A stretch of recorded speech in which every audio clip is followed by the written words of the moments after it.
و كذلك بقیه الصلوات المفروضه. این چونین دیگر نمازهای فرض هم، یعنی غیر جمعه نماز بامداد، در دیگر روزها نماز ظهر یعنی پیشین، عصر، شام خفتن، این نمازها هم لا يجوز التشاغل عنها بالبيع والشراء، جایز نیست از حساب نماز خرید و فروش کردن و غیرهما یا غیر خرید و فروش دیگر کارها که مشغول شدن از حساب نماز.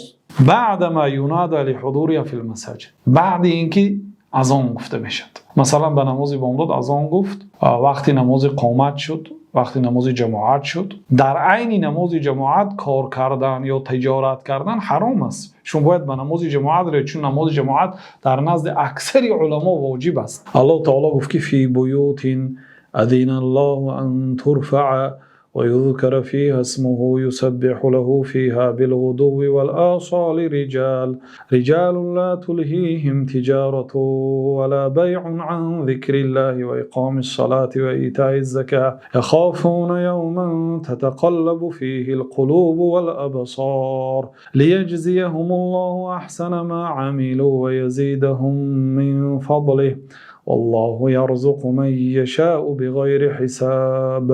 الله تعالی ثنا گفت به آنهایی که پول و مال دنیا، تجارت و کسب و کار آنها را از ذکر الله تعالی و از مسجدها و از نماز در مسجدها مشغول نمی‌سازند. الله تعالی گفت که فی بیوت، در آن خانه هایی که الله تعالی امر کرده است که قامت آنها برداشته شود و آنها آباد کرده شود، یعنی مسجد ها باید آباد شود. و یذکر فیها اسمه، الله تعالی امر کرد که نام الله تعالی در مسجد ها ذکر کرده شود، نه نام غیر الله تعالی. یسبح له فیها، بعد از آن تعریف کرد در مسجد ها الله تعالی را پاک می شمارند. سحری و بیگاهی یه مردهایی که آنها را نه تجارت نه خرید و فروش از ذکر الله تعالی مشغول نمی‌سازند. و اقام الصلاه، برپا داشتن نماز، یعنی تجارت آنها را از برپا داشتن نماز مشغول نمی‌کند. و ایتاء الزکات، و دادن زکات، بله تجارت دارند، مشغولیت با دنیا دارند ولی زکاتشان ها میدهند. الله تعالی به این گونه مردم ثنا میگوید یخافون یوما تتقلب فیه القلوب والابصار، این گونه شخص ها میترسند از آن روزی که قلب ها و چشم ها قلب مییابد، یعنی چشم ها از ترس و از دهشت آن روز و قلب ها و چشم ها چپه میشد. از ترس آن چشم به قفایش نگاه میکند، قلب ها دیگر خیل حرکت میکنند از ترس و از دهشت آن روز.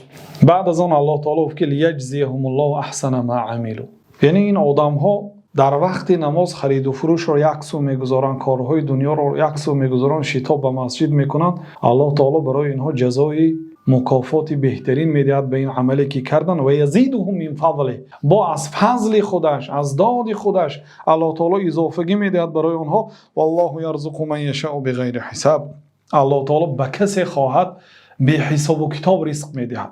یعنی در این عباره ها مصنف خلاصی کلام گفتن که خرید و فروش حلال است، لیکن به شرطی که با عبادت در یک وقت تعارض نبیاید. 10 دقیقه از حساب وقت نماز جمعه تجارت نکنید، 5 دقیقه از حساب وقت نماز مثلا عصر تجارت نکنید. نماز خوانید مرحمت با تا شام تجارت کنید، نماز خوانید از پیشین تا عصر تجارت کنید، نماز خوانید از بامداد تا پیشین تجارت کنید. آخر همین تجارتچی های غیر مسلمان هم 1 ساعتی وقتی تمام نصف روزی دارن که 1 ساعت وقتی خالگی دارن دکاناشون رو محکم میکنن. و 5 دقیقه برای نماز فرض وقتی که میروید مالتان کم نمیشود، شما کم نمیشوید، بلکه الله تعالی به تجارت شما برکه میدهد.